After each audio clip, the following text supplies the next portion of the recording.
200 கோடி 300 கோடி 100 கோடி சம்பளம் வாங்கி 500 கோடியில் படம் எடுக்கிற படத்துக்கும் வேலை செய்கிற தொழிலாளருக்கு அந்த 1500 2000 5000 சம்பளம்.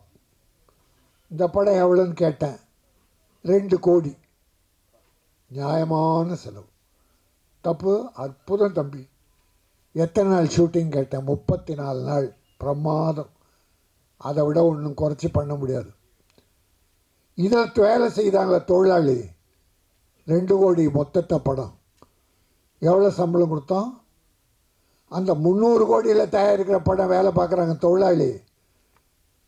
100 கோடி 200 கோடி சம்பளம் வாங்கின ஹீரோ, அந்த தொழிலாளிக்கும் இதே சம்பளம். இந்த 2 கோடியில் படம் எடுக்கிறவங்களும் ஒரே சம்பளம். சரி, 500 கோடியில் எடுத்த படம் தேட்டரில் போகும்போது 150 ரூபா டிக்கெட்டு, 100 ரூபா டிக்கெட்டு. இந்த கையிலனுக்கும் 200 ரூபா 100 ரூபா டிக்கெட்டு, 150 ரூபா. எப்படி ஏழைங்க படம் பார்க்க வருவாங்க இந்த படத்துக்கு?